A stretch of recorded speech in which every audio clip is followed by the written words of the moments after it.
Hello दोस्तों, आपका स्वागत है इस नए वीडियो में। आइए मिल के इस नए वीडियो का आनंद लेते हैं। नमस्कार and I welcome you to world affairs. मैं हूं प्रशांत धवन। देखिए, कहा जाता है कि ऊपर वाले के घर में देर है अंधेर नहीं है, इवेंचुअली जस्टिस मिलता है और इंडिया को फाइनली जस्टिस मिल चुका है। यूनाइटेड नेशंस की रिपोर्ट में 12 साल के लंबे इंतजार के बाद इंडिया का नाम अब हटा दिया गया है। यहाँ पे मैं एक ऐसी रिपोर्ट की बात कर रहा हूँ जहाँ पर फोकस होता रहा बच्चों पर कि वॉर जहाँ पे हो रही है, कॉन्फ्लिक्ट हो रही है, वहाँ पर बच्चों पे क्या इम्पैक्ट आ रहा है, बच्चे कितने जेल में हैं, कितने बच्चे हैं जो आज के समय लड़ रहे हैं। तो इस रिपोर्ट में इंडिया का नाम पिछले 12 साल से आ रहा था कश्मीर इश्यू को लेकर, और फाइनली भारत सरकार के प्रयास के बाद यूएन को यहाँ पे समझाया गया, यूएन को हमने बहुत सारे एविडेंस दिखाए और इवेंचुअली यूनाइटेड नेशंस मान गया कि हाँ ठीक है, इंडिया का नाम अब हटा देना चाहिए इस रिपोर्ट से। तो ये देखिए, बहुत अच्छी न्यूज़ है। डिस्कस करेंगे यहाँ पर ये रिपोर्ट कौन सी थी, इस रिपोर्ट में लिखा क्या था और इसका बेनिफिट इंडिया को क्या मिलेगा इन द नियर फ्यूचर। नाम हटने से इंडिया को क्या बेनिफिट मिलेगा, तो काफ़ी कुछ यहाँ पे आपको जानने को मिलेगा। मगर आगे बढ़ने से पहले आपसे पूछूंगा एक क्वेश्चन यहाँ पर यह है कि हाल ही में क्रिकेट के इतिहास में वो पहले बॉलर कौन से बने हैं जिन्होंने लगातार 100 टेस्ट मैच खेले हैं। एक भी टेस्ट मैच में कोई इंजरी नहीं हुई, कोई प्रॉब्लम नहीं हुई, लगातार 100 टेस्ट मैच खेले हैं इस बॉलर ने। बताइए यहाँ पर किसकी बात की जा रही है। इस टॉपिक पर रिसेंटली बहुत आर्टिकल पब्लिश हुए थे।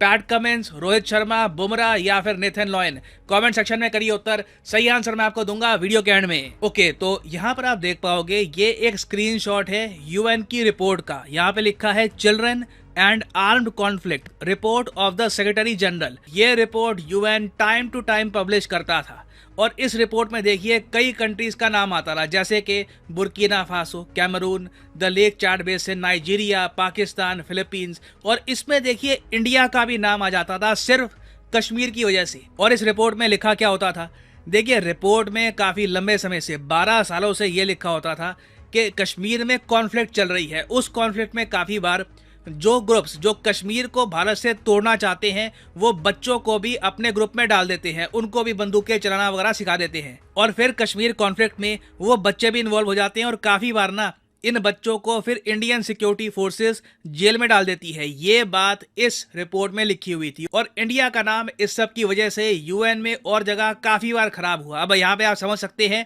कैसे खराब हुआ होगा। ये सब जो इश्यूज हैं ये पाकिस्तान ने अग्रेसिवली यूज किए इंडिया के अगेंस्ट यूएन में। जब भी ह्यूमन राइट्स का इशू आता था, यूएन में डिस्कशन होता था कश्मीर को लेकर, तो पाकिस्तान सीधा ये रिपोर्ट पिकअप करता था और ये कहता था कि देखिए आपके सामने प्रूफ है, यूएन की खुद ही रिपोर्ट कह रही है कि इंडिया में चिल्ड्रन बहुत ज़्यादा सफ़र कर रहे हैं because of conflict in Kashmir. तो पाकिस्तान ने 2022 तक भी मैं कहूँगा अग्रेसिवली इस रिपोर्ट का इस्तेमाल किया। फॉर एग्जाम्पल यहाँ पे आप देख पाओगे इनका एक न्यूज़ आउटलेट है और यहाँ पे लिखा हुआ है कि जी Kashmiri children worst victim of Indian state terrorism. ये ऑफ कोर्स पाकिस्तान की लैंग्वेज है। ये बातें इन्होंने यूएन में और जगह काफ़ी प्रमोट करी, इस रिपोर्ट का सराहा लिया। इवन दो पाकिस्तान खुद इस रिपोर्ट में आता है। हालांकि पाकिस्तान ये कहता है कि हमारा इशू कुछ और है, हमारा नाम इस रिपोर्ट में आया है बिकॉज ऑफ अफगानिस्तान बॉर्डर और बलूचिस्तान में जो हो रहा है। इनके हिसाब से सिंस ये एक डिस्प्यूटेड इशू का पार्ट नहीं है तो इसलिए इसकी इंपॉर्टेंस कम हो जाती है। तो यहाँ पे आप समझ सकते हैं कि ये जो रिपोर्ट थी यूएन की, इसमें इंडिया का नाम ड्रॉप करना कितना ज़्यादा इम्पॉर्टेंट था इंडिया के लिए। और अब यहाँ पे आपका सवाल आएगा कि हमने यूएन को कैसे समझाया कि कश्मीर में ये बच्चे हैं, इनकी सिचुएशन अब काफ़ी बेटर है। तो देखिए मेन यहाँ पे इंडिया का एस्पेक्ट ये था कि अगर मान लो कोई ग्रुप है, अब वैसे ग्रुप भी काफ़ी कम हो गए हैं कश्मीर में जो सेपरेटिज्म करना चाहते हैं, मगर मान लो कोई एक ग्रुप है, उसने किसी बच्चे को पकड़ लिया या फिर उसको ट्रेनिंग दे दी कि बंदूक कैसे चलाते हैं, इंडियन आर्म फोर्सेस के अगेंस्ट बच्चों को वो यूज़ कर रहे हैं और बाद में इंडियन आर्म फोर्सेस उस ग्रुप को ख़त्म कर देते हैं, बच्चे वापस इंडियन आर्म फोर्सेस के पास आ जाते हैं। उस केस में ना हम एक वर्कशॉप चलाते हैं। ये बात हमने यूएन को समझाई कि नवंबर 2022 से हम आपके साथ यूएन के साथ एक वर्कशॉप चला रहे हैं कश्मीर में, जहां पर ऐसे बच्चों को वापस एक नॉर्मल पाथ में कैसे लाया जाए उसका प्रयास किया जाता है। उसके अलावा इंडियन गवर्नमेंट ने यह भी बताया कि चाइल्ड वेलफेयर कमेटी और जुवेनाइल जस्टिस बोर्ड के अंडर हम पूरी कोशिश करते हैं कि बच्चों के साथ प्रॉपर व्यवहार हो। कुछ ऐसा केस ना हो जाए कि एक बच्चा है वो गलत रास्ते में चला गया, अब वो वापस मेन स्ट्रीम लाइन में आना चाहता है तो वो जेल में चला गया या फिर उसको पनिशमेंट हो रही है। कोशिश ये की जा रही है कि बच्चों का भविष्य खराब ना हो। तो ये सारी अश्योरेंसेज यूएन को दी हमने, यूएन को समझाया कि कश्मीर में सिचुएशन इंप्रूव हो रही है और इन दी एंड यूएन मान गया। ये मैं कहूंगा भारत के लिए बड़ी जीत है। एक तो जी G20 की बड़ी मीटिंग हुई कश्मीर में, फिर इस रिपोर्ट से इंडिया का नाम ड्रॉप हो गया, तो अब पाकिस्तान के पास एक बड़ा पॉइंट जो ये हर बार यूज करते थे, मुझे याद है इन्होंने काफी बार सीरिया इराक की कोई फोटो कहीं से उनको मिल जाती थी, वो यूएन में दिखाकर कहते रहे कि देखो कश्मीर में बच्चों के अगेंस्ट क्या हो रहा है। तो पाकिस्तान का जो एक बड़ा प्रोपेगेंडा पॉइंट था ये हमेशा के लिए किल हो चुका है। और उसके अलावा आप देखो कश्मीर में धीरे धीरे ना इंफ्रास्ट्रक्चर से रिलेटेड बहुत ही अच्छी न्यूज आ रही है। फॉर एग्जाम्पल यहाँ पे आप देख पाओगे यूएई का एक इमार ग्रुप है, बहुत ही एक मेजर कंपनी है, मॉल बनाती है ऑल ओवर यूएई। उसके अलावा यूएई में इनके वेरियस और प्रोजेक्ट्स हैं। इन्होंने सबसे पहली फॉरेन डायरेक्ट इन्वेस्टमेंट करी है कश्मीर में। यहाँ पे आप देख पाओगे ये न्यूज मार्च 2023 की है। जम्मू कश्मीर को अपना पहला FDI foreign direct investment project मिल चुका है।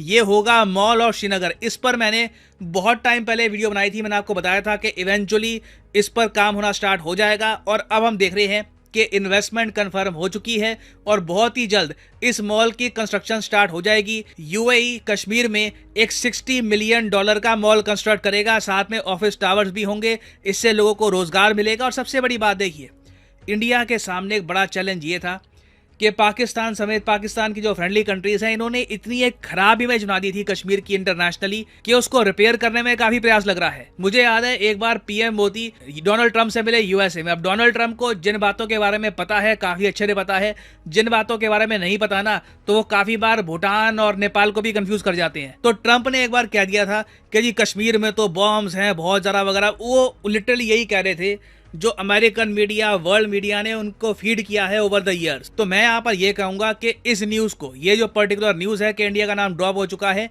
इस न्यूज को सर्कुलेट करिएगा। It will help India, it will help Kashmir image. और साथ ही साथ उम्मीद यही है कि साल के अंत में और भी बहुत सारी इन्वेस्टमेंट्स आएंगी यूएस की तरफ से, बाकी कंट्रीज की तरफ से, और कश्मीर एक पीसफुल एंड डेवलप्ड प्लेस बनेगा।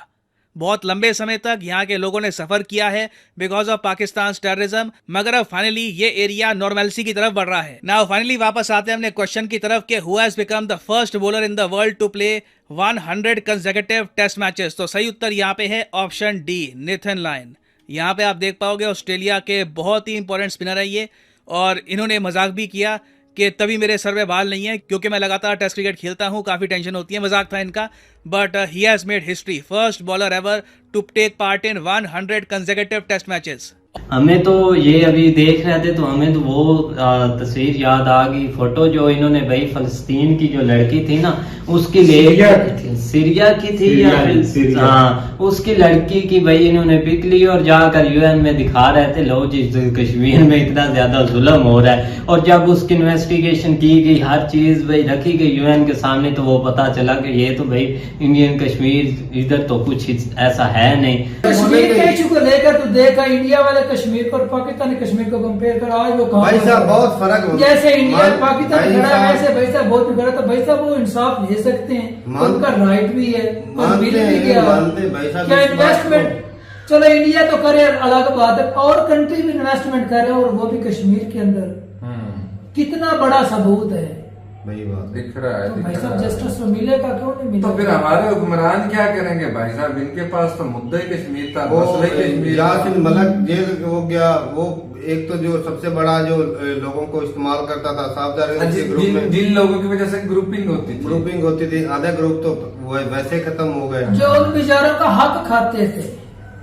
सही बात, इन्वेस्टमेंट उधर देती थी इंडियन गवर्नमेंट को, खुद ही खाते थे और उन लोगों को हथियार पकड़ाते थे, ट्रेनिंग देते थे। अब वो बच्चे जो हथियार उठाते थे, पत्थर उठाते थे, आज देख लो वो उनके हाथ में कलम है, वो पढ़ रहे हैं, तरक्की कर रहे हैं, वो आज कितनी जगह में वो टॉप कर रही है, लड़कियां टॉप कर रही हैं। ऐसी बात क्या बात है कि जो कौमें करती हैं काम अपने आप को बेहतर साबित करने के लिए, फिर उनके लिए ऐसी न्यूज आती भी है, लेकिन जो करते ही कुछ नहीं है, सिर्फ स्वाय खाली बयानात देने तक ही महदूद रहते हैं, फिर उनके लिए जो कुछ भी हो, चाहे वो FATF में दोबारा से डालने के लिए डलने वाले हों, फिर भी उनके पांव तक, सर पे जूं तक नहीं दिखती, तो क्या ही बात है। बहुत ही जबरदस्त न्यूज है। ऐसी मजेदार वीडियो देखने के लिए सब्सक्राइब करिए हमारे चैनल को और लाइक एंड शेयर करना बिल्कुल भी मत भूलिएगा। जय हिंद।